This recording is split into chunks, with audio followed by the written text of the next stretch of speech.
My son sat there grinning like he had just won the lottery while the lawyer read my ex-wife's will. He looked at me with pure pity, the kind you reserve for a stray dog you are about to kick out into the rain. "You are getting zero, Dad," he whispered loud enough for everyone to hear. "Not a single dime. Go back to your rental." He was right about the rental. He was right that on paper I was just the broke ex-husband. But he was wrong about who was actually in charge. Because when the lawyer read the next sentence, my son's smile vanished faster than his credit score. "My name is Thomas Blackwood. I am 68 years old.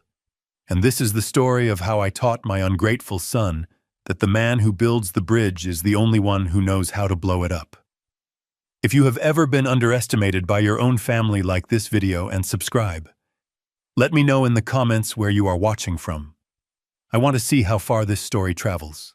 The rain at the cemetery was cold, but not as cold as the look my son Brandon gave me when I tried to approach the casket.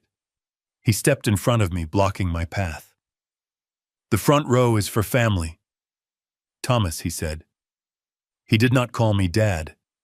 He hadn't called me Dad in 5 years. Not since he decided that a retired engineer living in a small apartment wasn't good enough for his image as a rising marketing executive.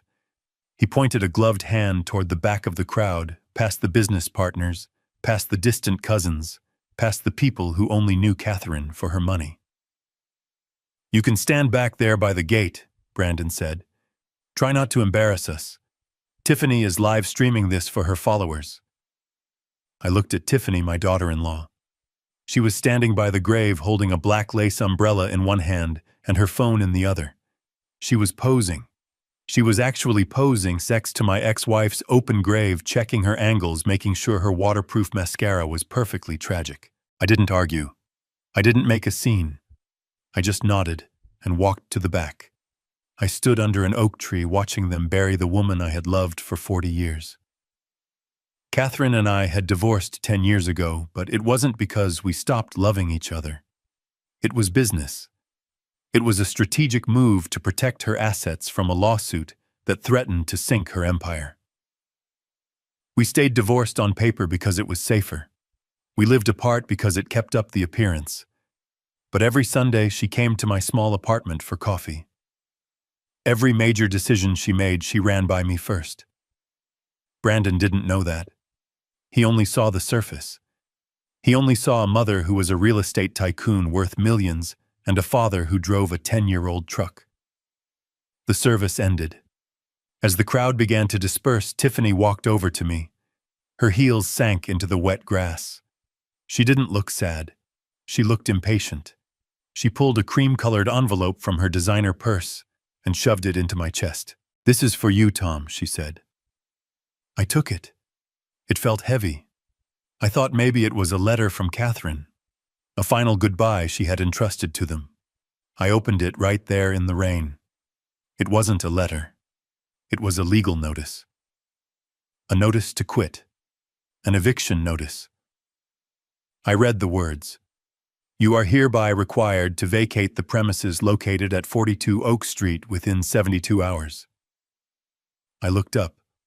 Brandon was standing next to his wife, a smirk playing on his lips. "The apartment belongs to the estate now," Dad, Brandon said. "And as the sole heir, I have decided to liquidate the asset.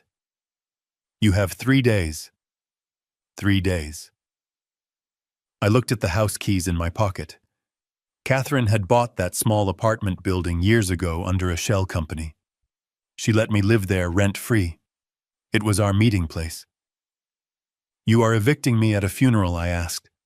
My voice was calm. It surprised even me.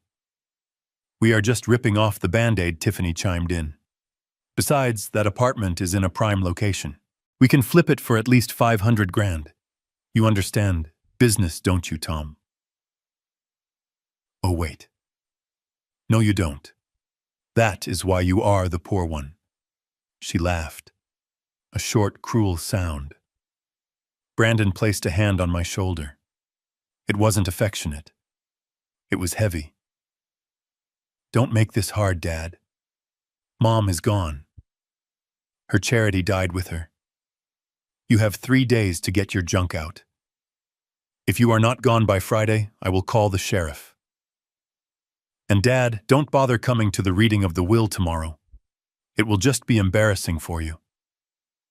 He patted my shoulder twice, then turned around. Come on, babe, he said to Tiffany. We have a dinner reservation. I watched them walk away. They walked with the swagger of people who thought they owned the world. They got into Brandon's leased Porsche and drove off, splashing mud onto my shoes. I stood there alone in the cemetery. I looked at the eviction notice again. Then I looked at Catherine's headstone. I took my phone out of my pocket. It was an old model, cracked screen, exactly the kind of phone a poor old man would have. I dialed a number from memory. Mr. Prescott, I said. The voice on the other end was sharp and immediate. Thomas. I assume they made their move. They did, I replied. They served me an eviction notice at the graveside. There was a silence on the line. Then a low, cold chuckle. Classic Brandon Prescott said. Are we green for tomorrow? We are green, I said. Initiate phase 1. And Prescott, make sure the room is cold. I want them uncomfortable. I hung up. I walked out of the cemetery. I didn't go back to my apartment to pack. I went to a diner, ordered a black coffee, and sat there for 3 hours just thinking. I wasn't thinking about where I would live. I was thinking about the list of numbers I had memorized. $28 million. That was the total value of Catherine's estate.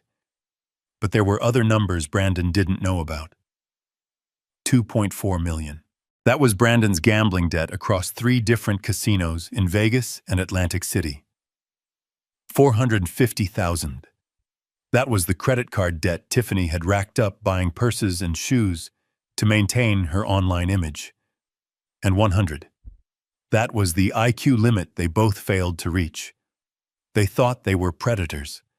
They didn't realize they were just termites chewing on a foundation that was about to collapse on top of them. The next morning, I arrived at the law offices of Prescott & Associates. The building was glass and steel towering over the city. I wore my best suit. It was 15 years old, a little tight around the shoulders, slightly frayed at the cuffs. I wanted to look exactly like the desperate, grieving ex-husband they expected. The receptionist didn't want to let me in. Name, she asked without looking up. Thomas Blackwood. She checked her list. I don't see you on the VIP list for the Blackwood estate reading. I am not a VIP, I said. I am the father. She sighed and picked up the phone. A moment later, Mr. Prescott himself came out. Prescott was a shark in a 3-piece suit. He had been Catherine's attorney for 30 years. He knew where every body was buried because he had helped us dig the holes. Let him in, Prescott said. I walked into the conference room. It was massive. A long mahogany table that could seat 20 people. At the far end, Brandon and Tiffany were already seated. They looked like they were at a party. Brandon had a glass of scotch in his hand. It was 10 a.m. Tiffany was scrolling on her phone, her legs kicked up on the chair next to her. When I walked in, Brandon groaned. I told you not to come, Dad, he said. Jesus. Do you have no dignity? You are like a raccoon digging through the trash. I pulled out a metal folding chair from the corner and sat near the door, far away from them. I just want to hear what she wanted, I said quietly.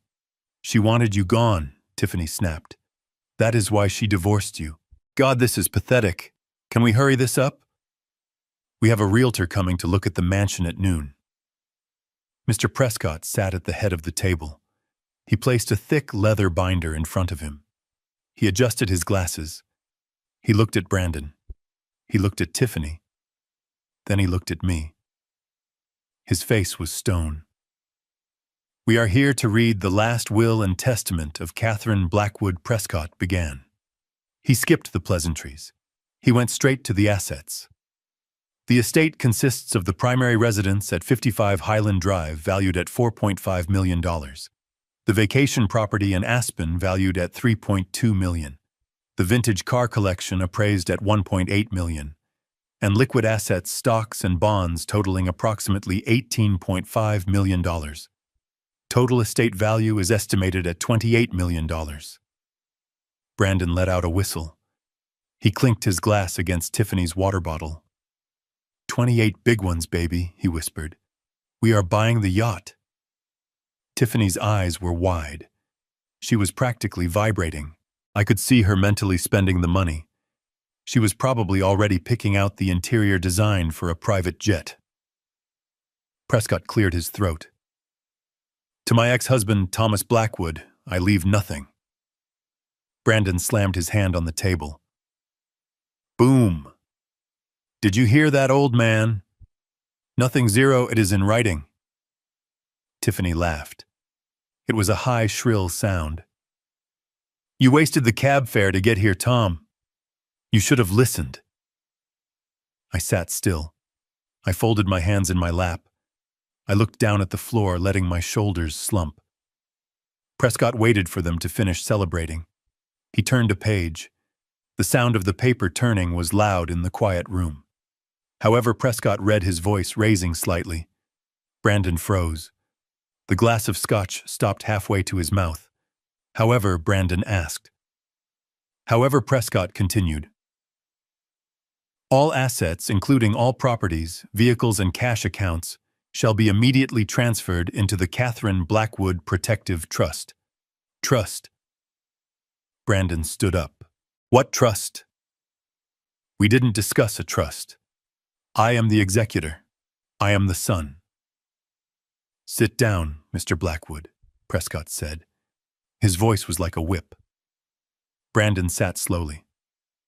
The trust, Prescott read, has been established to ensure the longevity of the estate. The beneficiary of the trust is Brandon Blackwood. Brandon relaxed. He slumped back in his chair. Okay. You scared me for a second. So it is in a trust. Whatever. Just sign the check over to me. How do I access it? You don't, Prescott said. Excuse me. You do not access the trust, Mr. Blackwood. The trust is a discretionary entity. That means the assets are controlled by a trustee. The beneficiary, that is you, has no direct access to the capital. You cannot sell the properties. You cannot withdraw the cash. You cannot leverage the assets for loans. You receive what the trustee decides to give you. Brandon's face turned red. Who is the trustee? He demanded. Is it you, Prescott? Because if it is you, you are fired. I will hire my own lawyers. We will break this thing in a week. It is not me, Prescott said. Then who? Tiffany shrieked. Who controls our money? Prescott closed the binder. He took off his glasses.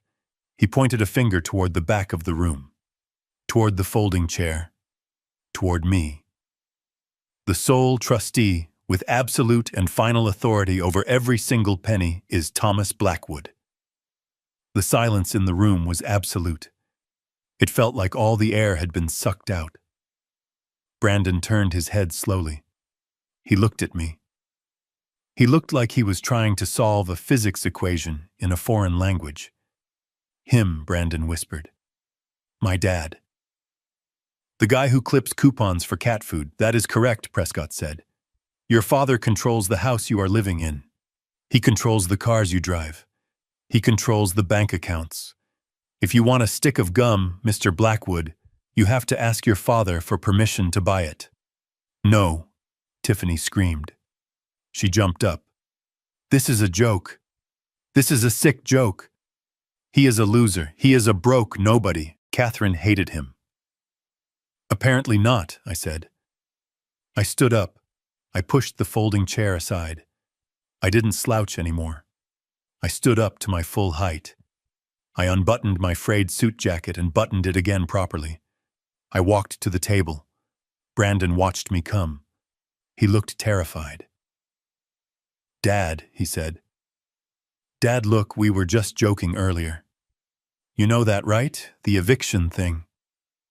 That was just stress. Grief. We deal with grief differently. I ignored him. I walked past him. I walked to the head of the table. Prescott stood up and offered me his chair. "Thank you, Arthur," I said. I sat down in the leather chair. It was comfortable. It fit perfectly. I opened the binder. I didn't look at the will. I looked at the second tab. The tab marked liabilities. I put on my reading glasses. Not the cheap drugstore ones I wore around them. My prescription glasses. "Let's see what we have here," I said. I pulled out a document. "Brandon," I said. "It says here you owe $2 million to the Emerald Casino in Las Vegas, and another $800,000 to a private lending group in Chicago. A group that is known for breaking kneecaps, not charging interest." Brandon went pale. How do you have that?" I pulled out another sheet. "And Tiffany," I said. 5 credit cards maxed out. A second mortgage on your parents' house that you forged their signature for."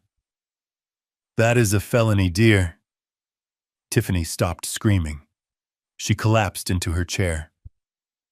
"Here is the situation," I said. My voice was hard. It was the voice I used when I managed construction crews on skyscrapers. It was the voice of a man who built foundations that held up millions of tons of steel.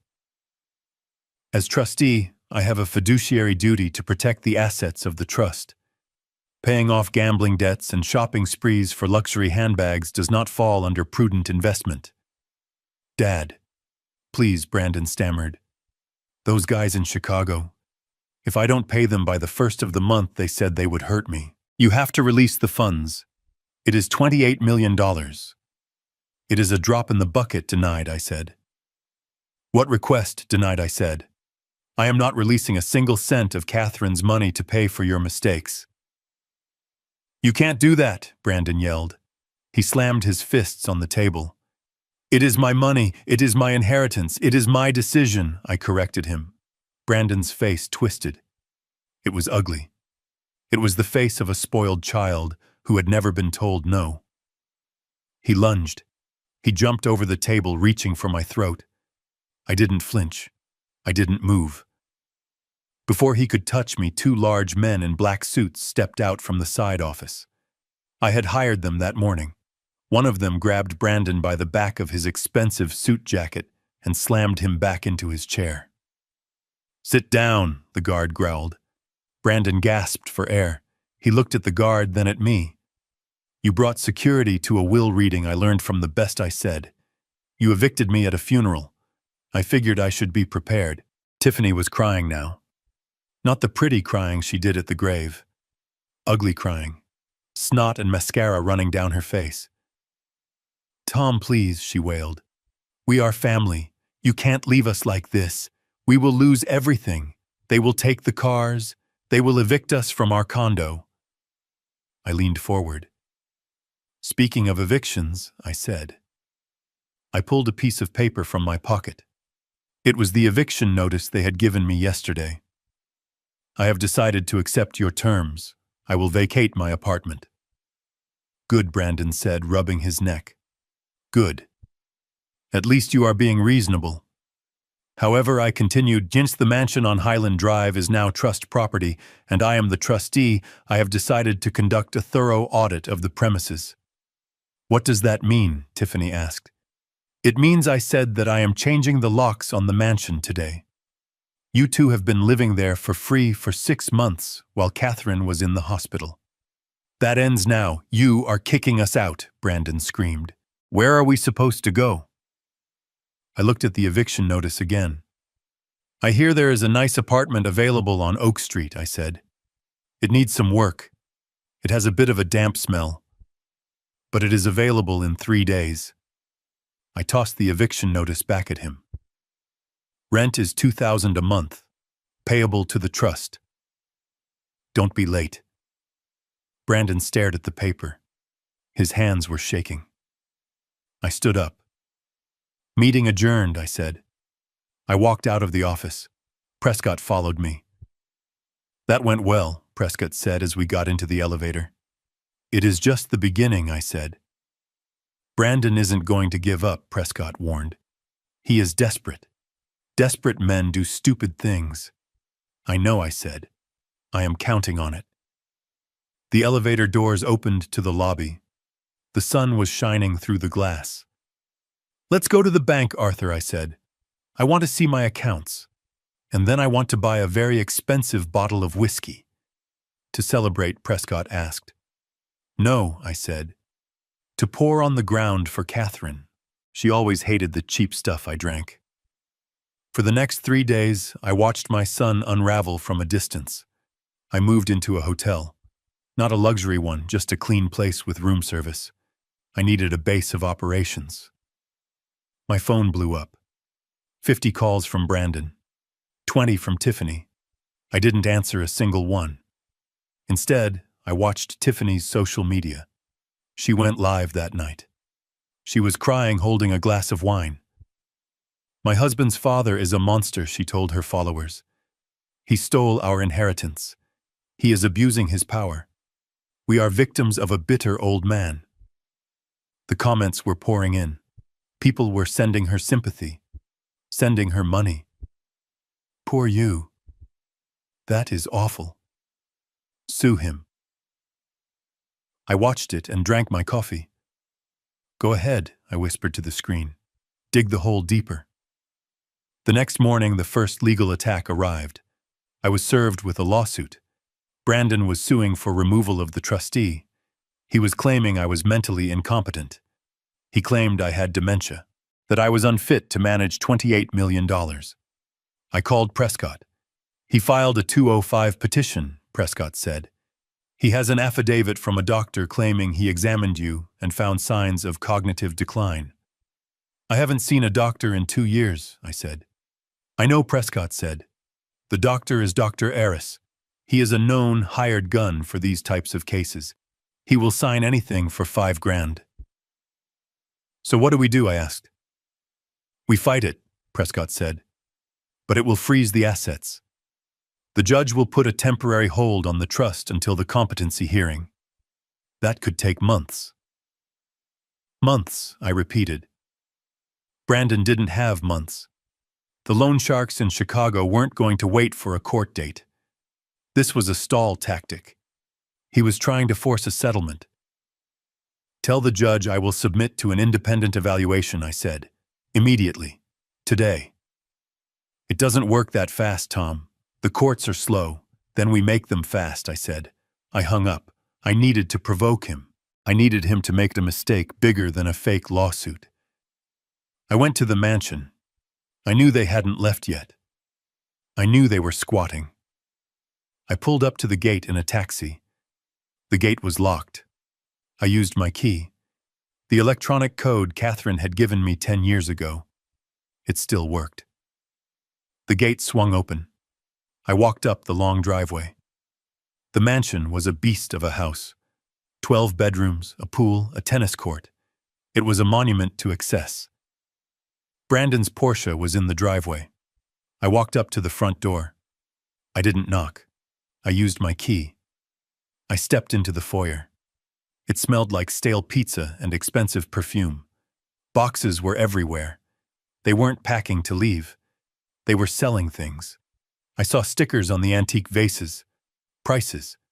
$5,000. $10,000. They were running an estate sale. An illegal estate sale. I walked into the living room. There were strangers in the house. People walking around picking up Catherine's crystal figurines. Brandon was in the corner taking cash from a man in a trench coat. Sold, Brandon said. Give me the cash. What is going on here? I boomed. The room went silent. Brandon spun around. He looked like a deer caught in headlights. Dad, he said. What are you doing here? You can't be here. I have a restraining order pending. I looked at the man in the trench coat. He was holding a painting. A landscape Catherine had bought in Paris. Put that down, I told the man. That property belongs to the trust. Purchasing stolen goods is a crime. The man looked at Brandon. You said this was yours. It is mine, Brandon yelled. It is my mother's house. The man put the painting down and backed away. I am not getting involved in this, he said. He walked out. Other buyers started to leave. They sensed the trouble. Get out, Brandon screamed at them. Buy something or get out, he turned to me. His eyes were wild. He hadn't slept. He looked manic. You are ruining everything, he screamed. I need this money. They are going to kill me, Dad. Do you understand? They are going to break my legs. Then maybe you shouldn't have gambled away money you didn't have, I said calmly. You are enjoying this, aren't you? Tiffany hissed. She came down the stairs. She was wearing one of Catherine's fur coats. It was too big for her. She looked ridiculous. You always were jealous, she said. Jealous of Brandon. Jealous of Catherine's success. You were just the engineer, the worker bee. You couldn't handle being around real success. I looked at her. Take off the coat, Tiffany, I said. Make me, she sneered. I didn't have to. Sirens wailed in the distance. I had called the police on the way over. Brandon ran to the window. Cops, you called the cops. You are selling assets that don't belong to you, I said. That is theft. Grand larceny given the value of that painting. Brandon panicked. He looked around the room. He grabbed a vase. A Ming vase. It was worth $20,000. I am going to smash it, he yelled. I will smash everything. If I can't have it, nobody can. He held the vase over his head. Go ahead, I said. Brandon paused. He expected me to beg. Break it, I said. It is insured. The trust will get the full value, and you will add another felony charge to your record. Destruction of property. Go on, son. Make my day. Brandon's hands shook. He lowered the vase. He started to cry. He sank to the floor, hugging the vase like a teddy bear. Why do you hate me? He sobbed. I don't hate you, Brandon, I said. I am trying to save you. Save me. You are destroying me. No, I said. I am stopping you. You have been running on a treadmill of lies for 10 years. You think money is the answer to everything. It isn't. It is just fuel. If your engine is broken, the fuel just makes you burn faster. The police knocked on the door. Open up, police. I walked to the door. I opened it. 2 officers stood there. Mr. Blackwood, one asked. I am Thomas Blackwood, the trustee, I said. These 2 people are trespassing and attempting to sell stolen property. I would like them removed. The officers walked in. They saw Brandon on the floor. They saw the price tags on the furniture. Sir, ma'am, you need to come with us, the officer said. They didn't arrest them, not yet. It was a civil dispute at this point, but they were escorted out. I watched from the porch as they were put into the back of a squad car to be driven off the property. Tiffany was screaming at the officers, telling them she had 1 million followers. Brandon just looked at me through the glass. He looked small. I locked the front door. I was alone in the mansion. It was quiet. Too quiet. I walked through the empty halls. I remembered when this house was full of life. When Brandon was a boy running down these stairs. Where did I go wrong? I asked the empty air. I knew the answer. I had given him too much. Catherine and I, we felt guilty for working so hard, so we compensated with gifts, with money. We taught him that the world owed him a living. Now I had to teach him the hardest lesson of all. I went to the library. I sat at Catherine's desk.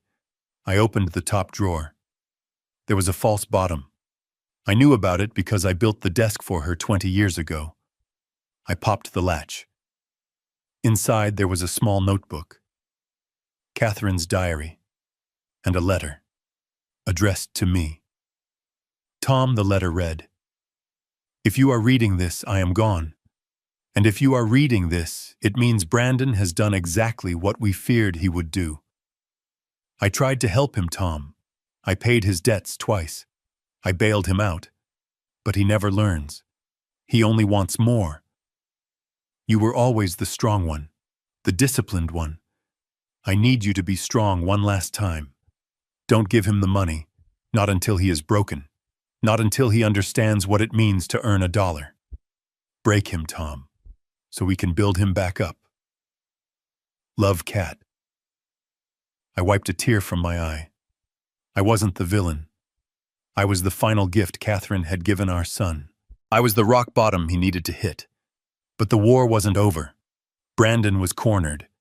And a cornered rat doesn't just hide, it bites. My phone rang. It was a blocked number. I answered. Mr. Blackwood, a voice said. It was deep, gravelly, speaking. We represent certain interested parties in Chicago. We understand you are controlling the purse strings for your son now. I gripped the phone. I am, I said. Good. Then you know he owes us $800,000. With interest, let's call it an even million. I don't owe you anything, I said. No, the voice said. You don't. But accidents happen. Old men fall downstairs. Houses catch fire. It would be a shame if something happened to the trustee before he could sign a check. Are you threatening me? I asked. I am explaining the economics of the situation, the voice said. You have 24 hours to transfer the funds, or we will come to collect. And we don't take IOUs. The line went dead. I sat there in the silent library. Brandon had brought the wolves to my door. I looked at the letter from Catherine. Be strong. I picked up the phone and dialed Prescott. We have a problem, I said. What is it? The Chicago debt just became my problem. They threatened me. Call the police, Prescott said. No, I said. Police can't stop these guys. They will just wait. Then what do? We pay them, I said. What you just said, I am not giving them Catherine's money, I said. I am going to buy the debt. I don't understand. I am going to use my own savings, I said. I have some money put away, not millions, but enough. I will buy the debt note from them at a discount. Cash. Today. Why would you do that? Prescott asked. Because I said. Once I own the debt, I own Brandon. He won't owe the mob anymore. He will owe me. And I am going to collect in a way the mob never could. How I am going to make him work it off, I said. Minimum wage. For the rest of his life, if necessary. I hung up. It was a risky move. It would drain my personal retirement. If I failed, I would be broke. But it was the only way. I wasn't just fighting for the money anymore. I was fighting for my son's soul. And the battle was just getting started. I stayed in the hotel room with the blackout curtains drawn tight. The world outside was bright and loud, but in here it was silent. I needed the silence. I needed to think. My phone sat on the mahogany desk, vibrating every 3 seconds. It wasn't ringing. It was buzzing with notifications. Hundreds of them. Thousands. I picked it up and unlocked the screen. My name was trending. Thomas Blackwood, the monster of Highland Drive. I clicked on the link that had been sent to me by a dozen different numbers I didn't recognize. It led to a live stream. Tiffany was on screen. She wasn't wearing her usual designer clothes. She was wearing a simple, oversized gray t-shirt. She wasn't wearing makeup. Her eyes were red and puffy. She sat on the floor of her parents' cramped living room, hugging her knees to her chest. She looked vulnerable. She looked broken. She was a professional. Guys, she whispered to the camera. I didn't want to do this. I wanted to handle this privately. But I am scared. I am so scared for my husband. The viewer count was climbing. 20,000 people watching. 30,000. She wiped a tear from her cheek. You know about the will, she continued. You know that Brandon's mom passed away. But you don't know the truth about his father. Thomas. She said my name like it was a curse word. He has always been abusive, she lied. Not physically, but up here. She tapped her temple. He controlled Catherine for years. He made her think she was going crazy. And now he is doing it to us. He kicked us out on the street. He laughed at us while we packed our bags. He is holding the inheritance hostage because he wants to see us suffer. He is a narcissist, a predator. I watched the comments scroll by on the side of the screen. They were moving so fast, they were a blur of hate. Find him. Expose him. Someone should teach this old man a lesson. I sipped my cold coffee. I didn't feel anger. I felt a cold, detached assessment. When I was a chief engineer, I built bridges that spanned miles of open water. I learned very quickly that you cannot control the wind. You cannot control the waves. You can only control the integrity of the steel. You build the foundation deep enough that the storm doesn't matter. Tiffany was the storm. She was a Category 5 hurricane of lies and manipulation. She was trying to erode my foundation. She didn't know I was built on bedrock. She held up a piece of paper to the camera. "Look at this," she sobbed. "This is a letter he sent us, threatening us." I squinted at the screen. It was a fake. I had never written a letter. I only spoke through lawyers. She had forged it. He said, "If we don't give him half of Brandon's salary for the rest of his life, he will make sure we never see a dime of the inheritance," she cried. "He is blackmailing his own son." The donation link at the bottom of her video was flashing. Money was pouring in. People were donating $5, $10, $50 to the Poor Victims Fund. I turned off the phone. I didn't throw it against the wall. I didn't scream. I walked to the window and peeked through the gap in the curtains. There were reporters downstairs. I could see the news vans. They had found me. A hotel employee must have sold my location. I was trapped. I was isolated. I had no friends to call. My wife was dead. My son was my enemy. The world thought I was a monster. Most men would have cracked. Most men would have gone downstairs and tried to explain themselves. They would have shouted that it was a lie. But an engineer knows that when the pressure is high, you don't add more pressure. You redistribute the load. I went to the bathroom and shaved. I put on a fresh shirt. I tied my tie with steady hands. I ordered room service. A club sandwich and a pot of tea. When the waiter brought it, he wouldn't look me in the eye. He set the tray down hard on the table. He practically ran out of the room. He had seen the video. I ate the sandwich. I drank the tea. Then I opened my laptop and started a video call with Prescott. His face appeared on the screen. He looked sweaty. He was in his office, but I could see people running around in the background. Thomas Prescott said, "It is a disaster. The firm's phones are ringing off the hook. We are getting death threats. They are calling for my disbarment for representing you." "Calm down, Arthur," I said. "Calm down. Have you seen the internet? They are doxing you. They posted your old address. They are coming for you. We need to issue a statement. We need to settle. Give them something to make this stop." "No," I said. "Thomas, be reasonable. This is a PR nightmare. We are losing the court of public opinion." "I don't care about public opinion," I said. "I care about facts. They are destroying your reputation." "My reputation was built on 40 years of honest work," I said. "It won't be destroyed by a girl with a ring light and a fake crying act." "What do you want to do?" Prescott asked. He sounded desperate. "I want you to prepare a file," I said. "A file. I want the blueprints, Arthur." "What blueprints?" "The blueprints of their destruction." I leaned into the camera. "Tiffany made a mistake," I said. "She got greedy. She forged a letter. That is fraud. She is soliciting donations based on a lie. That is wire fraud. She is using a carriage service to transport goods bought with those donations. That makes it federal."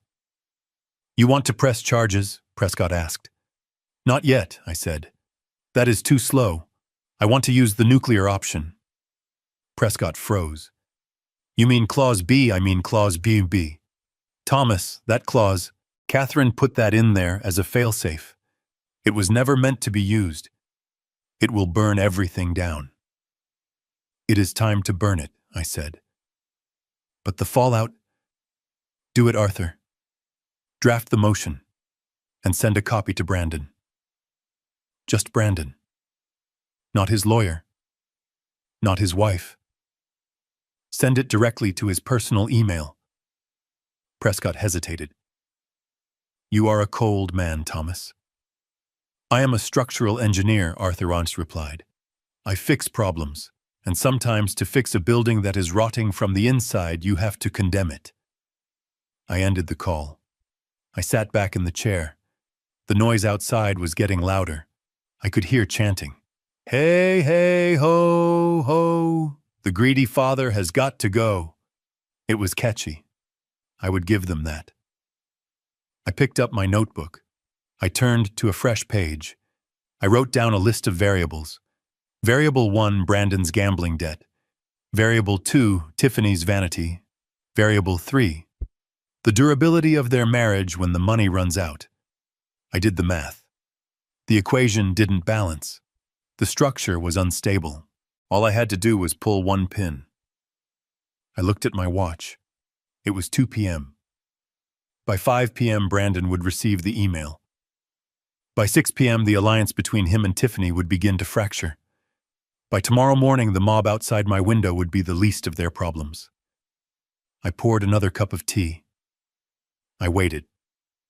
Patience is a weapon. Most people don't know how to use it. They rush. They react. They explode. I just wait. I wait for the concrete to set. I wait for the steel to cool. And I wait for my enemies to walk into the trap I built for them, thinking it is a palace. The notification on my laptop screen blinked green. It was a read receipt. Brandon had opened the email. I leaned back in my chair in the hotel room, the city noise below me a distant hum. I could almost hear the shout of victory from across town. I could picture it perfectly. Brandon jumping up from the stained couch in his in-laws' house, spilling his drink, screaming that the old man had finally cracked. Tiffany probably grabbed her phone immediately to record a victory dance for her followers. They thought they had won. They thought the public shaming the lies and the pressure had broken me. They thought I was handing them the keys to the kingdom because I was too weak to fight. The email was simple. It was a formal notification from the trustee. In accordance with the beneficiary's urgent request for housing and pursuant to Clause B of the trust agreement, immediate occupancy of the primary residence at 55 Highland Drive is granted to Brandon Blackwood and his spouse. They didn't read the fine print. They never did. They saw the address. They saw the word granted. They didn't ask why Catherine had nicknamed that house the Gilded Cage. They didn't ask why I, a structural engineer, had refused to live there for the last 5 years of our marriage. They just saw a mansion worth $4.5 million, and they saw themselves inside it. The move happened less than 24 hours later. I didn't have to guess. I watched it happen. I had access to the security cameras. I sat in my hotel room drinking tea, watching the live feed on my monitor. It was like watching a reality show about people walking into a minefield. Brandon pulled up in a rented moving truck. Tiffany followed in her convertible. She stepped out wearing oversized sunglasses and a white fur vest, looking up at the house like she was the queen returning to her castle. The house was impressive from the outside. It was a sprawling Victorian estate with stone turrets and ivy climbing the walls. It looked like old money. It looked like power. They walked through the front doors. I switched camera views to the foyer. "We did it!" Tiffany screamed, her voice echoing in the empty hall. She spun around, filming herself. "Look at this, guys. We are finally home." The haters tried to stop us, but love wins. Brandon was popping a bottle of champagne. "To us," he shouted. To the good life. I took a sip of my tea. Enjoy it, I whispered. The temperature is dropping tonight. The first crack in their perfect world appeared 6 hours later. The sun went down and the chill of late autumn settled over the city. That house was built in 1902. It had single-pane windows and stone walls that held the cold like a tomb. On the camera feed, I saw Tiffany wrap her arms around herself. She said something to Brandon. He walked over to the thermostat on the wall and cranked it up. Nothing happened. He hit it again. He fiddled with the dial. I knew exactly what was happening. The boiler in the basement was original to the 1950s renovation. It was a temperamental beast that required a specific sequence of valves to be turned pressure to be checked, and a pilot light that liked to dance in the draft. Catherine had kept a full-time maintenance man just to keep the thing running. I had fired him yesterday. By midnight, they were wearing coats inside the house. I watched them huddle under blankets on the antique sofas in the living room. The fireplace was right there, but they couldn't use it. The chimney hadn't been swept in 3 years, and if they lit a log, they would smoke themselves out in 5 minutes. My phone rang at 1 a.m. It was Brandon. I let it go to voicemail. He called again, and again. Finally, I picked up. "Hello," I said, my voice groggy, pretending to be asleep. "Dad." "The heat is broken," Brandon shouted. "It is freezing in here. You need to call someone." I sat up in bed and turned on the lamp. "I don't need to do anything, Brandon," I said calmly. "Did you read the full text of Clause B? What I don't care about the text, I care that I can see my breath in the living room. Fix it. Clause B states that upon taking occupancy, the beneficiary assumes all responsibility for the maintenance, utilities, and upkeep of the property I recited from memory. The trust provides the asset. You provide the care." "You are kidding me," he stammered. "I am not." "You wanted the house. You got the house. It is a historical landmark, Brandon. That means repairs must be done by certified specialists. You can't just call a handyman." "Dad, please. It is 40 degrees in here." "Then I suggest you put on a sweater," I said, "or pay for the repair." I believe the last quote for a full boiler replacement was $52,000. $52,000. Welcome to homeownership's son. I hung up and turned off the phone. The next morning, the reality of their victory began to set in. The daylight revealed what the night had hidden. The house wasn't just cold, it was decaying. Catherine had bought the place for the land value. She knew the structure was a money pit. She had planned to tear it down and build condos, but the Historical Society blocked her, so she let it sit. She did the bare minimum to keep it standing. I watched on the cameras as Tiffany tried to take a shower in the master bath. She turned the handle. Brown water sputtered out, coughing and spitting rust. The pipes were old iron. Without regular use, they corroded. She screamed. I saw her running out of the bathroom in a towel, her hair wet with rusty sludge. She was crying. Not the fake tears for the camera. Real tears of frustration. "This place is a dump," I heard her yell at Brandon. "You told me it was a mansion."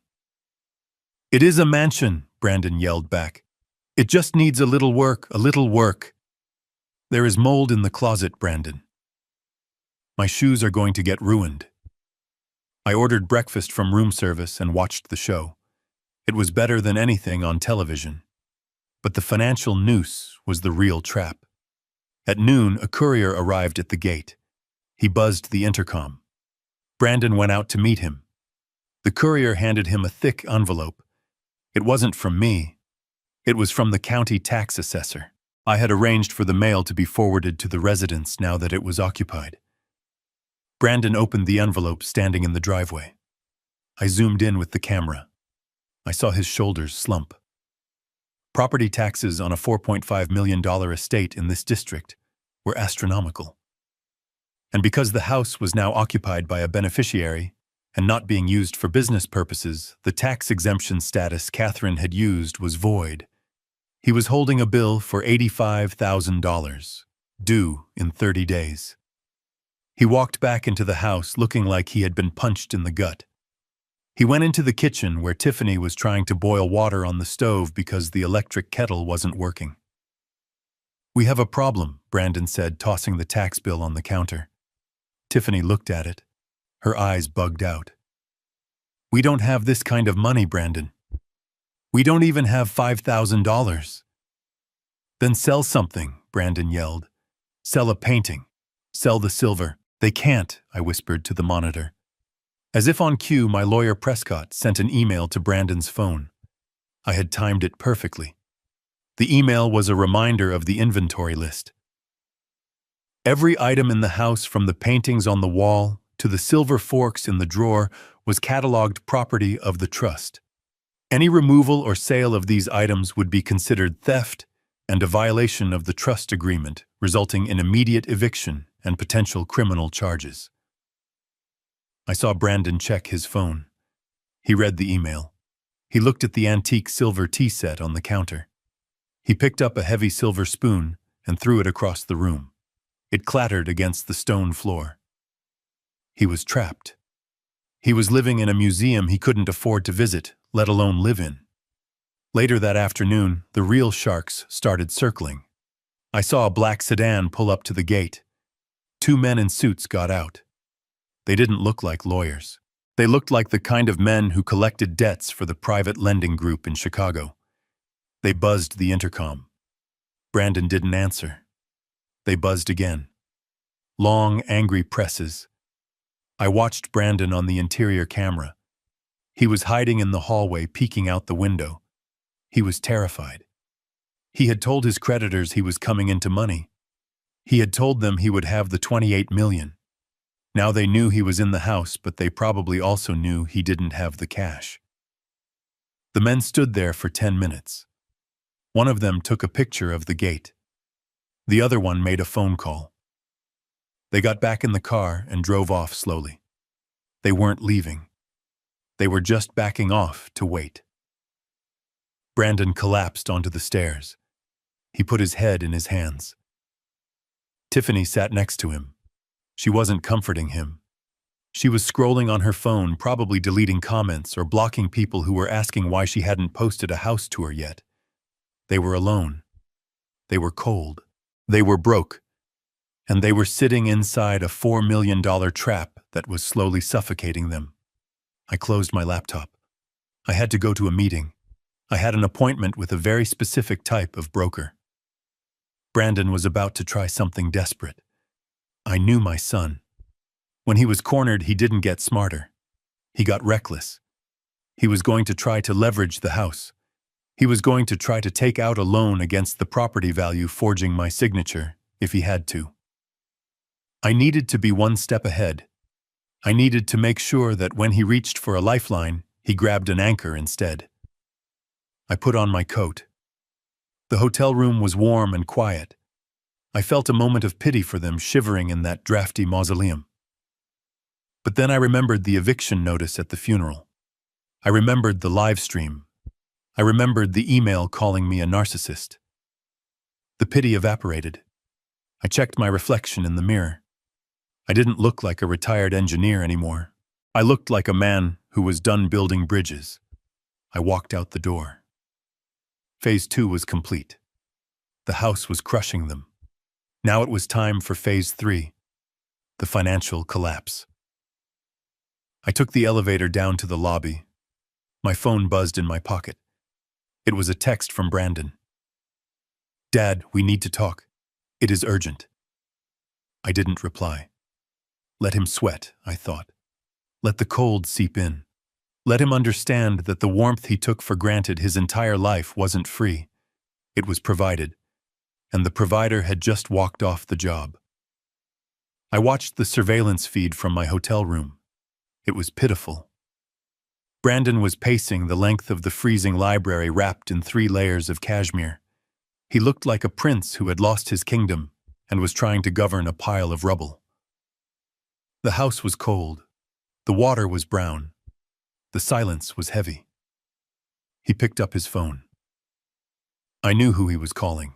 I had access to his call logs through the family plan he had never bothered to separate from my account.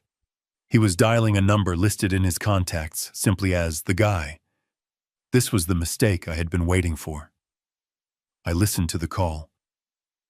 "I need cash," Brandon whispered into the phone. "No, not for the big debt. I need walking around money. I need 50,000, just to keep the lights on, just to fix the heat." He paused. He listened. "I have collateral," Brandon lied. "I have the house. It is worth $4 million. I can sign a lien." He was offering property he did not own. He was committing fraud. Again. I hung up the monitor and picked up my own phone. I dialed the number for the private lending group in Chicago. The ones who had threatened me. The ones who held the $800,000 note on my son's gambling addiction. "Mr. Blackwood." The gravelly voice answered. "I am ready to deal," I said. I met them an hour later in the back of a steakhouse downtown. It was a cliché, but criminals love tradition. There were two of them. They wore expensive suits that didn't quite fit. They looked at me like I was a desperate father trying to save his boy. They were wrong. I was a businessman acquiring an asset. I placed a cashier's check on the table. It was for $600,000. "The debt is $800," the man said, "plus interest. That brings it to $1 million. "The debt is bad," I said calmly. "You know it. I know it. Brandon doesn't have the money. The trust is locked tight. If you kill him, you get $0. If you sue him, you get in line behind 50 other creditors." I pushed the check forward. $600,000. Cash. Today. Take it and transfer the note to my holding company or walk away with nothing. The man looked at the check. He looked at his partner. Greed warred with pride. Greed won. Greed always wins. He took the check. He signed the transfer paper I had prepared. "Pleasure doing business with you, Mr. Blackwood." He sneered. "Your son is a loser. You are wasting your money." "I am not wasting it," I said. "I am investing in his education." I walked out of the steakhouse with the paper in my pocket. I now owned Brandon's biggest nightmare. The Chicago mob wouldn't break his legs anymore, but I had the power to break his spirit. I returned to the hotel and opened my laptop.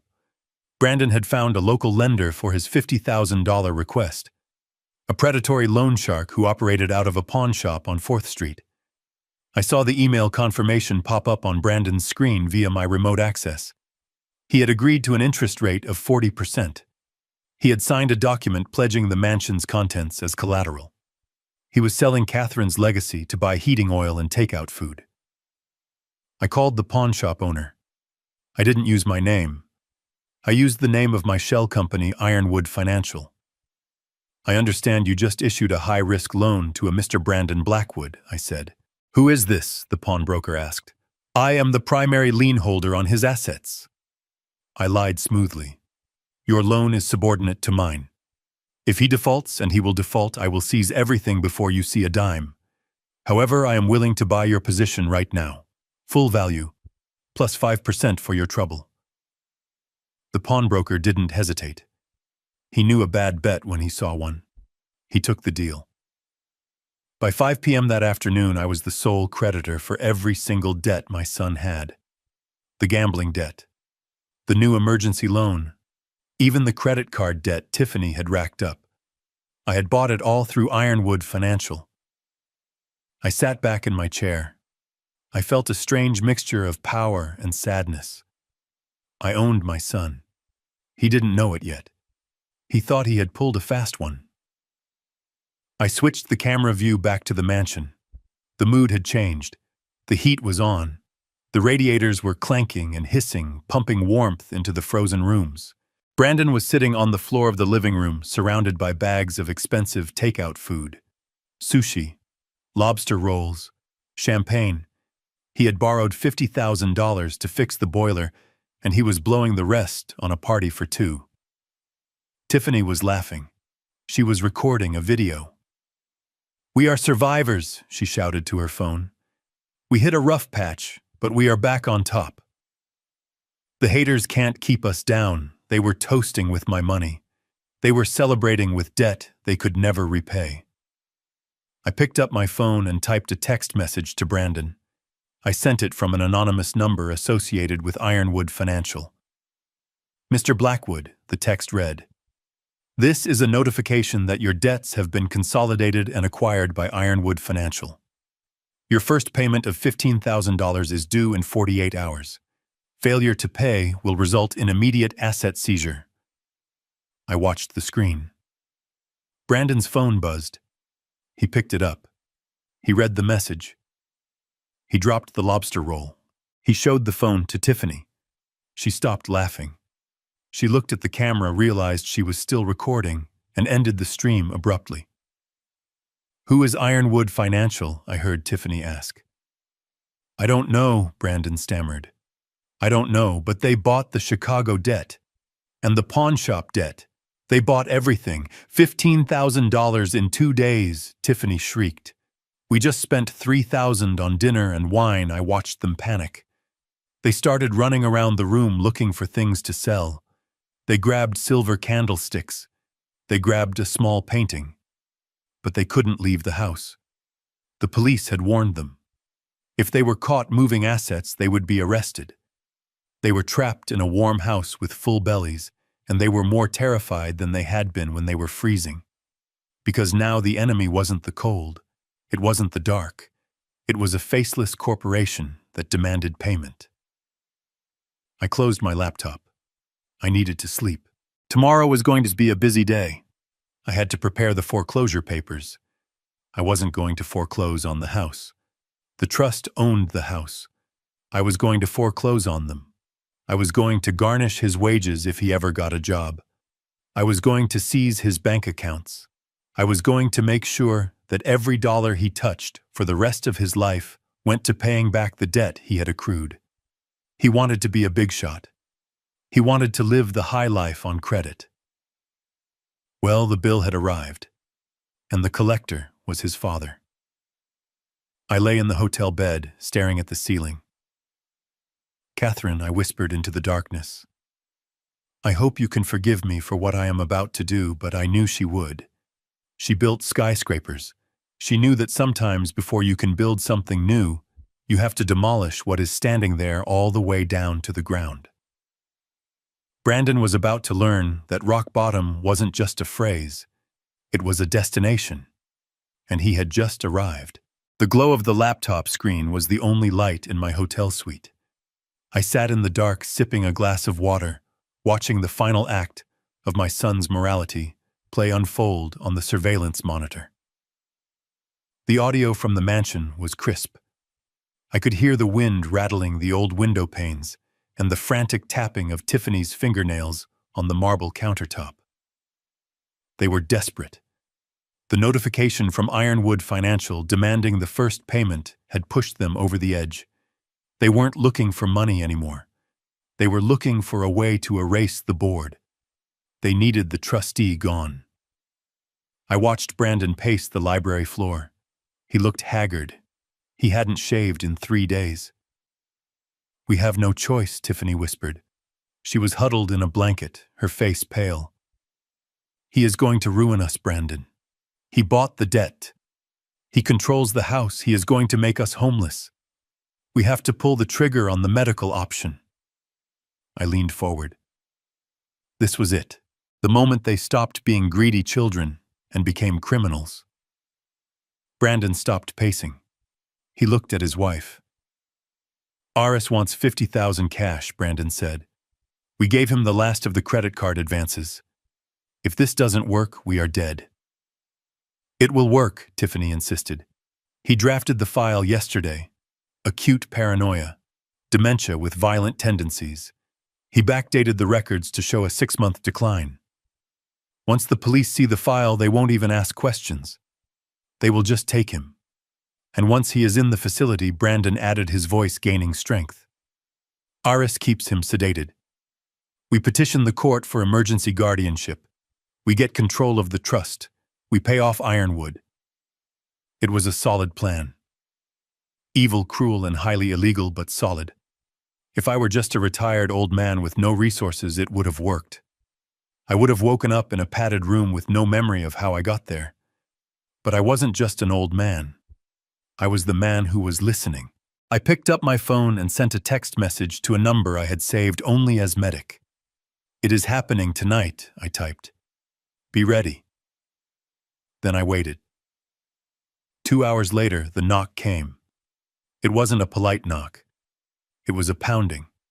The kind of knock that demands entry. I stood up and smoothed my jacket. I checked the mirror. I made sure I looked calm, rational. I opened the door. The hallway was crowded. Brandon stood in the front. He was putting on the performance of his life. He had tears in his eyes. He was wringing his hands. "Dad, please," he sobbed. "Open the door. We just want to help you." Behind him stood Dr. Aris. I recognized him from the photos Prescott had shown me. He was a short, sweaty man in a cheap suit holding a clipboard like it was a shield. And behind them were 2 uniformed police officers and 2 paramedics with a gurney. "Mr. Blackwood," one of the officers said, stepping forward, "we have received a report that you are a danger to yourself and others. We have a court order for an emergency psychiatric evaluation." I looked at the officer. He was young. He was just doing his job based on the lies he had been fed. "Officer," I said calmly, "I am sitting in my hotel room drinking tea. Does that look dangerous to you?"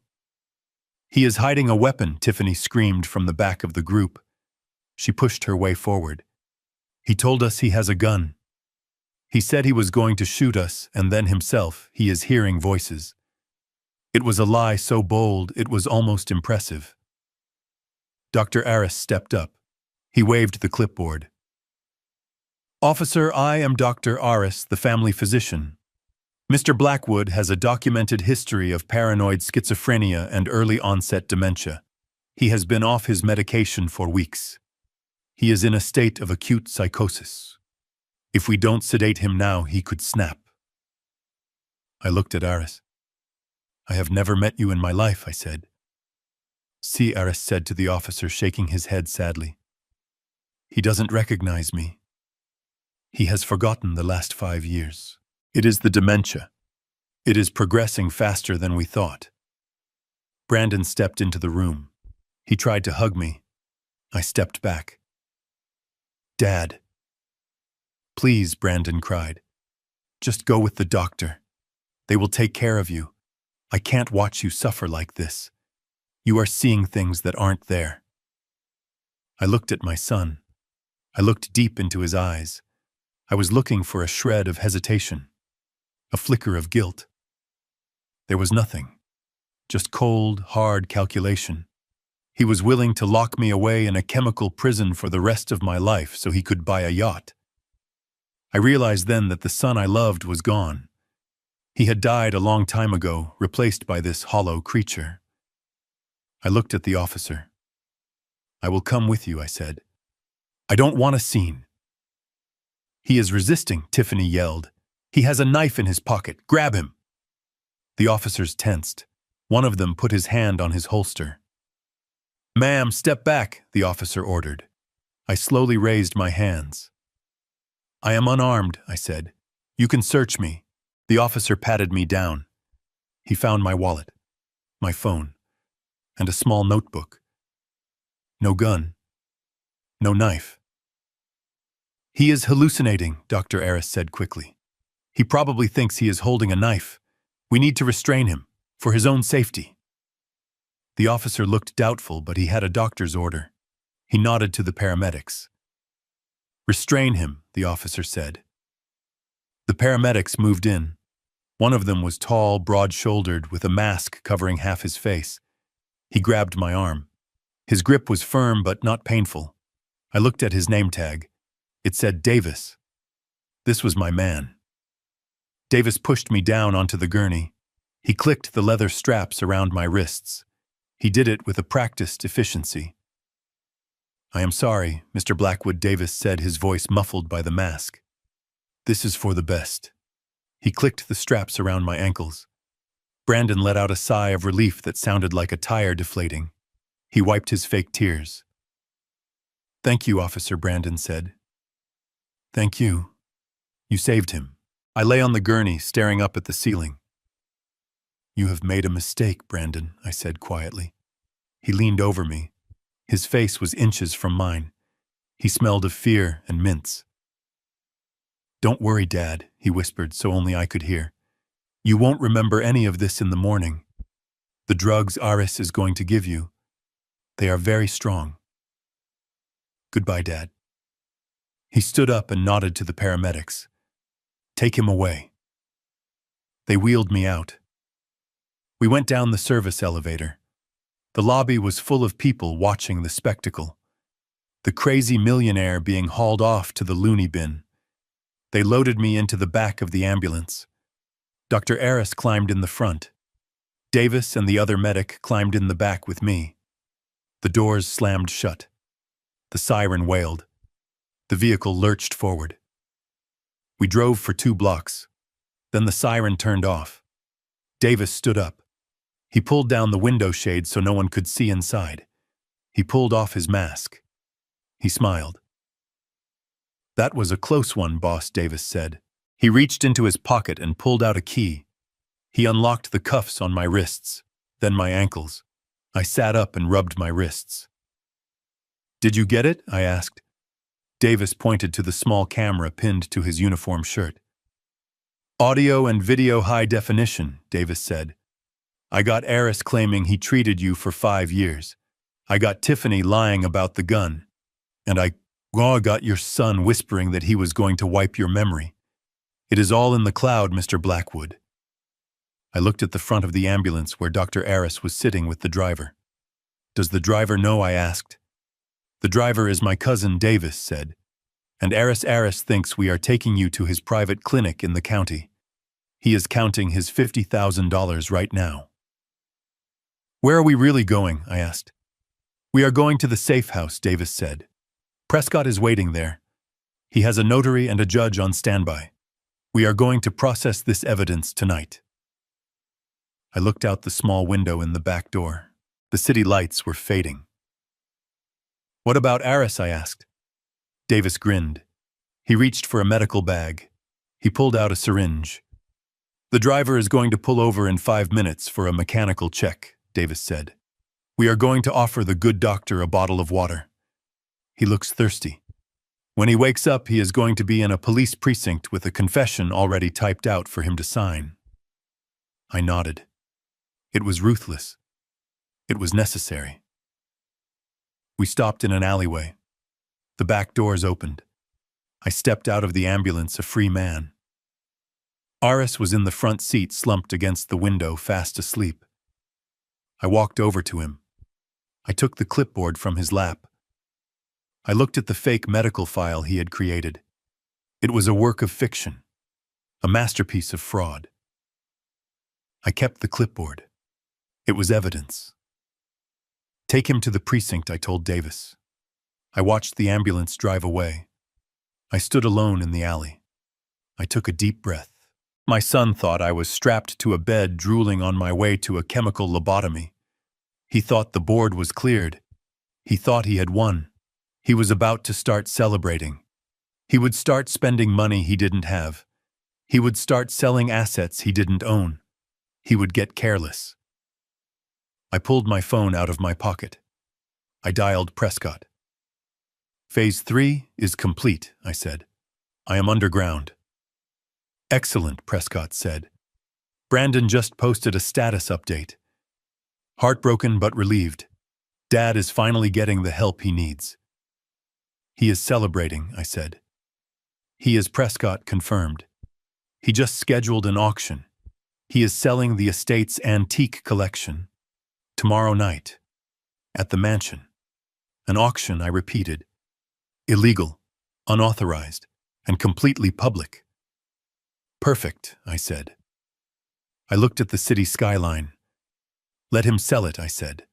Let him gather the buyers. Let him stand on the podium and think he is the king of the world. I will be there, Prescott. Yes, Thomas, get me a mask. I am going to buy some antiques. I hung up. I wasn't just going to stop him. I was going to let him construct his own public execution, and I was going to be the one to pull the lever. The game wasn't over. The trap had just snapped shut, and my son was the one inside the cage. The gravel of the driveway crunched under the tires of the black sedan I had hired for the evening. From the back seat, I watched the procession of luxury cars snake their way up to the mansion. Bentleys, Ferraris, a few vintage Rolls-Royces. My son had certainly managed to attract the vultures. They were the kind of people who smelled blood in the water and came swimming with open wallets, eager to pick the carcass of a dying estate clean before the legal authorities could intervene. I adjusted the silk mask on my face. It was a masquerade theme, a pretentious touch added by Tiffany to make the illegal liquidation of my ex-wife's assets feel like a high society gala. It played perfectly into my hands. To them, I was just another anonymous bidder, a faceless wallet in a tuxedo. To me, I was the executioner arriving for the final act. I stepped out of the car. The night air was crisp. The mansion was lit up like a Christmas tree, every window blazing, music spilling out onto the lawn. It looked alive. It looked festive. But I knew the foundation was rotting. I walked up the steps, flashing a digital invitation on my phone that Prescott had fabricated for me. The security guard, a private contractor who didn't know my face, waved me through. Inside the house I had once shared with Catherine had been transformed into a marketplace. The furniture was pushed against the walls. Display cases had been erected in the center of the ballroom. Waiters circulated with trays of champagne, stepping over the ghosts of my memories. I saw Brandon immediately. He stood on a raised platform at the far end of the room, holding a microphone. He looked manic. His eyes were bright, too bright, and his movements were jerky. He was wearing a tuxedo that I recognized. It was mine. A custom piece I had left in the closet 5 years ago. It was tight across his chest, straining at the buttons. He was literally trying to fill his father's shoes and failing. Tiffany was working the crowd, her laugh shrill and artificial. She was draped in Catherine's jewelry, a diamond choker, sapphire earrings, items that were specifically listed in the trust as non-liquid assets meant for preservation. She was wearing evidence. I took a glass of water from a passing tray and moved to the edge of the room, blending into the shadows. I needed to wait. I needed him to commit the crime fully. Intent wasn't enough. I needed the transaction. Ladies and gentlemen, Brandon's voice boomed over the speakers. Welcome to the estate sale of the century. Tonight we are offering items that have never before been seen by the public. Treasures collected over a lifetime of empire building. And remember, tonight is cash and carry. No paper trails, just pure acquisition. A ripple of excited laughter went through the crowd. They knew it was illicit. That was part of the allure. They were buying stolen goods, and they didn't care. The auction began. It was a frenzy. A set of Ming vases went for $40,000. A Persian rug hand-woven in the 19th century went for $60,000. Brandon was practically vibrating. He was doing the math in his head, calculating how many debts he could pay off, how much he could keep. He thought he was free. He thought his father was strapped to a bed in a padded room, drooling on a pillow, while he sold off the family legacy. I waited until the centerpiece was unveiled. 2 men struggled to bring a large covered canvas onto the stage.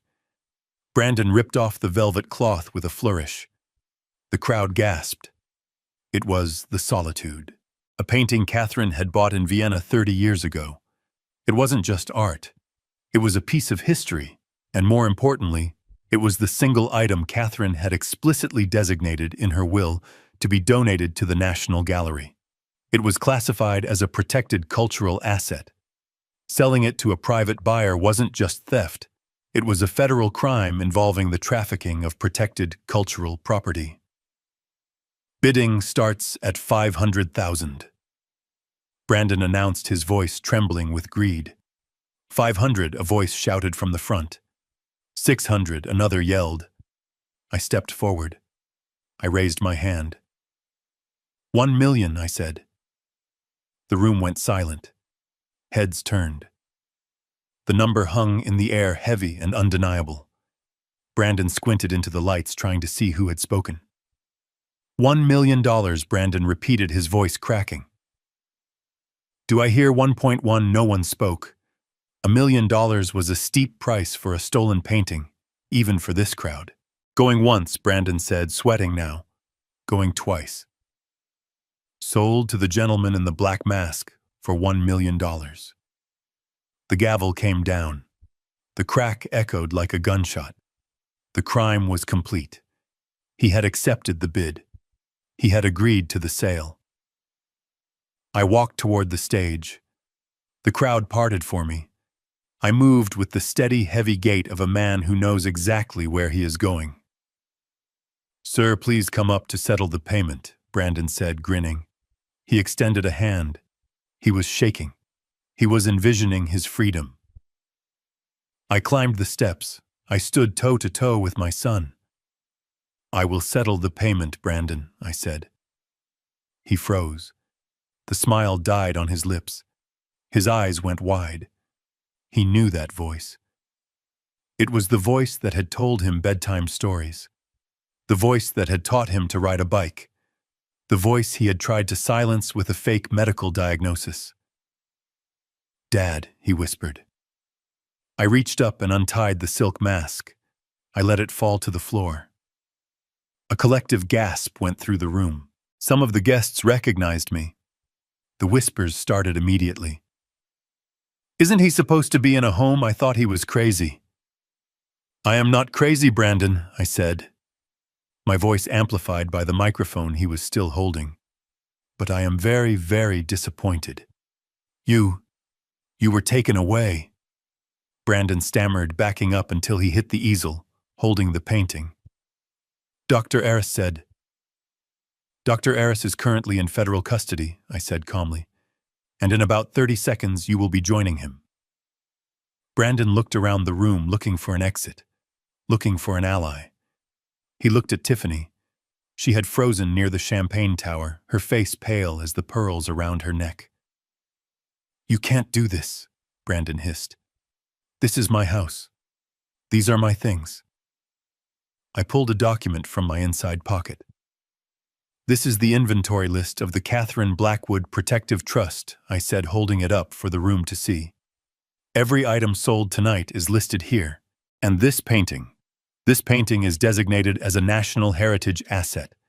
Selling it privately is a violation of the National Stolen Property Act. I turned to the crowd. To anyone who purchased an item tonight, I suggest you leave it where it is. Possession of stolen goods is a felony. If you walk out that door with so much as a silver spoon, you will be prosecuted. The panic was instant. The vultures didn't want to fight. They wanted easy prey. They dropped vases. They abandoned rugs. They scrambled for the exits, pushing and shoving to get away from the crime scene. Brandon grabbed my arm. Dad. Stop, he screamed. You are ruining me. I need this money. They are going to kill me. I looked at his hand on my arm. Let go, I said. He didn't let go. He tightened his grip. His eyes were wild. He reached into his pocket. I didn't know if he had a weapon. I didn't care. Suddenly, the stained glass windows at the front of the hall shattered inward. Flashbangs detonated in the foyer. The sound was deafening. Smoke filled the air. FBI. Down on the ground, Prescott hadn't just called the local police. He had called the federal task force dealing with art theft and fraud. The investigation into Dr. Aris and the document forger had led them straight here. Agents in tactical gear swarmed the room. Brandon screamed. He tried to run. He made it 3 steps before an agent tackled him. I watched my son hit the floor. I watched them zip-tie his hands behind his back. I watched him thrash and wail like a child having a tantrum, his face pressed against the parquet floor I had installed 20 years ago. Tiffany tried to blend in with the fleeing guests. She tried to slip out the side door, but an agent was waiting. "Mrs. Blackwood," the agent said, "we have a warrant for your arrest regarding conspiracy to commit fraud and identity theft." They handcuffed her. The diamonds she was wearing sparkled under the tactical lights. I stood alone on the stage next to the painting. The room cleared out until it was just the agents, the suspects, and me. An agent approached me. "Mr. Blackwood," he asked. "I am Thomas Blackwood," I said. "I am the trustee. We secured the perimeter. The suspects are in custody. We will need a statement." I looked at Brandon. They were hauling him up. He was weeping. Snot ran down his face. He looked at me. "Dad, help me tell them it was a mistake. Tell them I didn't know I walked down the steps." I walked over to him. I leaned in close. "I can't help you, Brandon," I said softly. "The trustee has denied your request." "You are a monster," he screamed as they dragged him out the door. "You planned this. You set me up." "I didn't set you up, son," I said to his retreating back. "I just let you be yourself." The heavy oak doors slammed shut. Silence returned to the mansion. I looked around at the chaos. The overturned chairs, the spilled champagne, the debris of a life built on greed. Prescott walked in from the side entrance, flanked by 2 more agents. "It is done," Prescott said. "Is it?" I asked. He nodded. "They are facing 20 years, minimum. The federal charges for the art theft stick hard, plus the fraud, plus the attempted kidnapping regarding your medical committal. They aren't getting out anytime soon." I felt a wave of exhaustion hit me. It wasn't triumph. It was just a heavy gray fatigue. "I need a drink, Arthur," I said. I walked to the bar in the corner. I found the bottle of whiskey Brandon had been drinking. It was an 18-year-old single malt. I poured 2 glasses. I handed one to Prescott. "To Catherine," I said. Prescott clinked his glass against mine. "To Catherine, sir." I drank. The burn felt good. It felt real. But as the warmth spread through my chest, my phone buzzed. It was a text message. From Tiffany. She must have managed to send it right before they took her phone. I looked at the screen. "You think you won," she wrote, "but you don't know everything. Check the safe in the master bedroom. Brandon didn't just sell the art. He sold the one thing you actually care about." I stared at the words. The safe. Catherine kept her personal journals in there. The letters we wrote to each other when we were young. The things that had no monetary value but were worth more to me than the entire estate. I ran up the stairs. I didn't feel like an old man anymore. I felt a cold panic. I burst into the master bedroom. The safe was open. It was empty. They had sold my memories. I collapsed onto the bed. I had won the war. I had destroyed my enemies. But as I looked at the empty steel box, I realized that in a war between father and son, there are no winners. There are only survivors. And I had survived. But the cost was rising. The silence that followed the raid on the mansion didn't last long. I knew it wouldn't. Federal charges are heavy, but the legal system is a slow beast, and bail bondsmen are always hungry for business. 3 days after I watched my son and his wife being dragged away in handcuffs, they were back on the street. They had surrendered their passports. They were wearing ankle monitors, but they were free. For now. I sat in my hotel room staring at the phone. I wasn't waiting for an apology. I was waiting for the inevitable collapse. Pressure does strange things to structures that aren't built to code. It finds the cracks. It widens them. And the marriage between Brandon and Tiffany was nothing but hairline fractures held together by greed and hairspray. My phone rang on Tuesday evening. It wasn't Brandon. It was Tiffany. I answered on the first ring. I didn't say hello, I just listened. "Tom," she whispered, Her voice was shaking. It lacked the theatrical performance quality she usually projected for her followers. This sounded like raw, unfiltered fear. "Tom, I need to see you. Alone. Please, don't tell Brandon." I looked at the recording device I had already set up next to the phone. "Why would I meet with you, Tiffany?" I asked. "You just tried to sell my family heritage to the highest bidder." "Because I can give you Brandon," she said. The words hung in the air. Cold, sharp, precise. I named a place. A small diner on the edge of town, far away from the country clubs and the prying eyes of her social circle. A place where truck drivers ate meatloaf at the counter, and nobody cared who you were or what you were wearing. I arrived 10 minutes early. I sat in a booth near the back. I ordered a black coffee. Tiffany walked in wearing a hoodie and jeans. She looked small. She looked ordinary. The diamonds were gone, seized as evidence. The arrogance had evaporated, leaving behind a terrified woman who realized she was about to go to prison for a very long time. She slid into the booth opposite me. She didn't order anything. She just wrapped her hands around a glass of water, as if it were a lifeline. "He is crazy, Tom," she started, her eyes darting around the room. "Brandon is out of his mind. He is blaming me for everything. He told his lawyer that I masterminded the auction. He is trying to set me up." I took a sip of coffee. I didn't say anything. I let the silence stretch. In my years negotiating contracts with steel unions, I learned that if you stay quiet long enough, the other person will fill the void with the truth. "I didn't know about the forgery," she said, the words tumbling out now. "I didn't know he signed your name on the loan documents. I thought he had permission. I thought he was handling the trust legitimately. I was just a wife supporting her husband."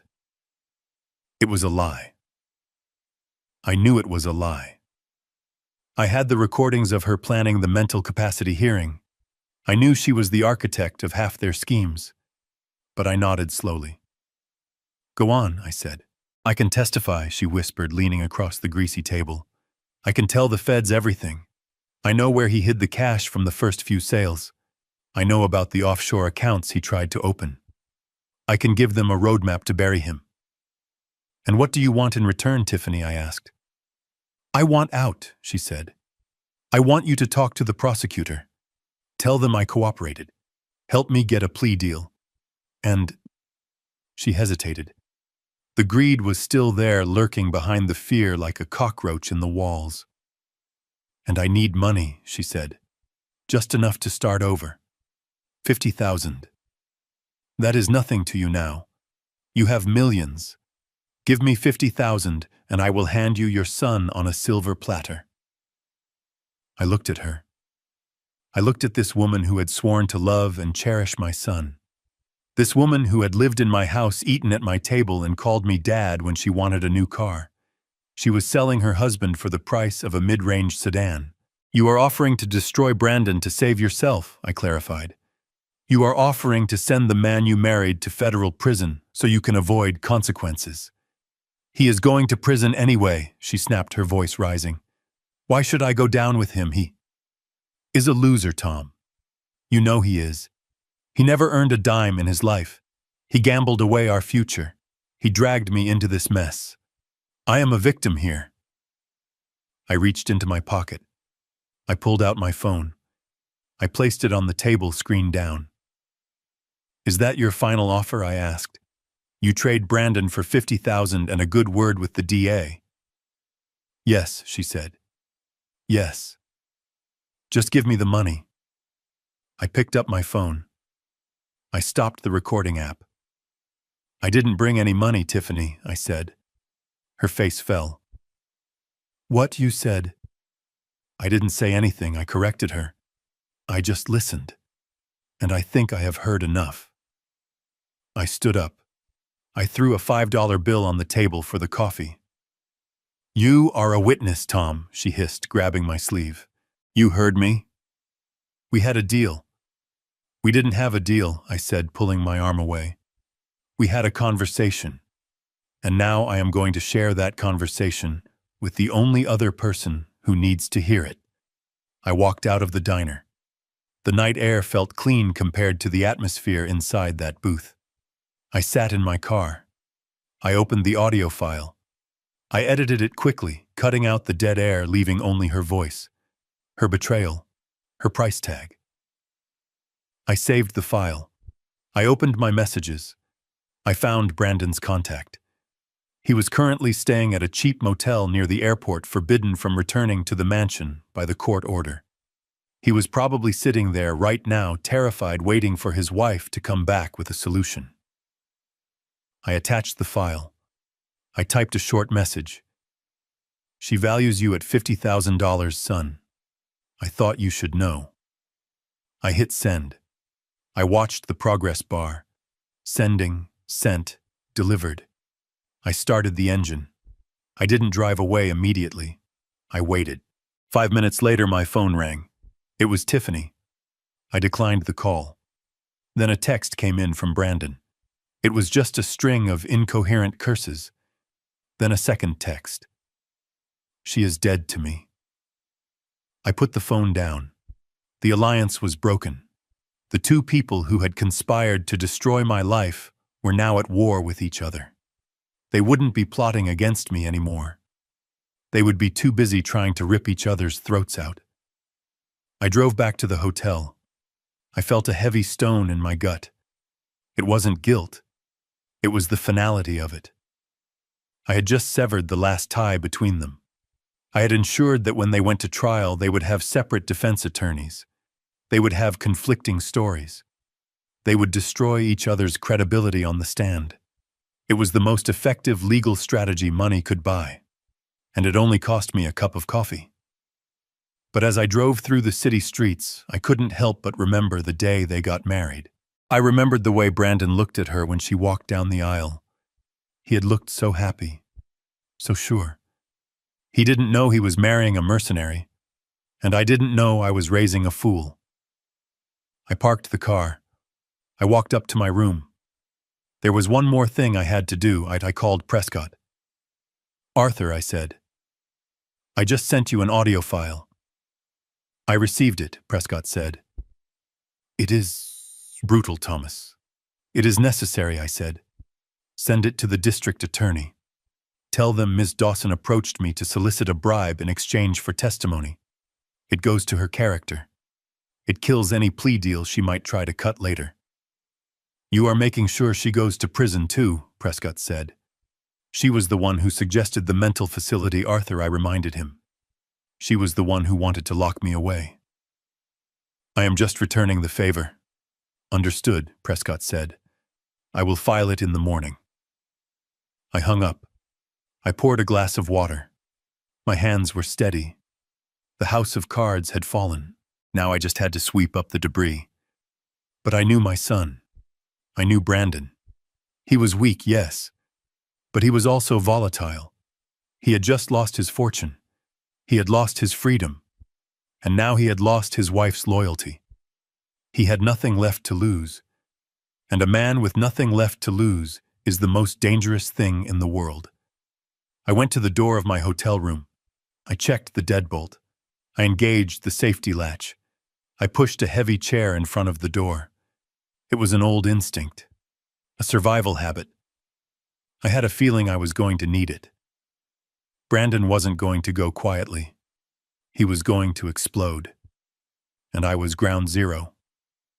I sat in the leather chair of Arthur Prescott's office on the 42nd floor. The city looked small from up here. It looked manageable. I wished my life felt the same. Prescott was pacing. He held a tablet in his hand. His face was pale. Thomas, have you seen the news? He asked. I shook my head. I didn't want to see the news. I wanted to sign the final affidavits and go to sleep for a week. Brandon went back to the motel, Prescott said. He put Tiffany in the hospital. I froze. My hand hovered over the pen. Is she alive? I asked. She is in critical condition, Prescott said. Broken jaw, fractured ribs. He beat her, Thomas. He beat her half to death, and then he ran. The police have an APB out on him. He is armed and dangerous. I put the pen down. He isn't running, I said. Prescott looked at me. What? He isn't running, I repeated. He has nowhere to go. He has no money. He has no passport. He has no friends. Then where is he? He is coming here, I said. How do you know? Because he thinks I am the source of his pain, I said. He thinks if he cuts off the head of the snake, the body will stop thrashing. He is coming to finish it.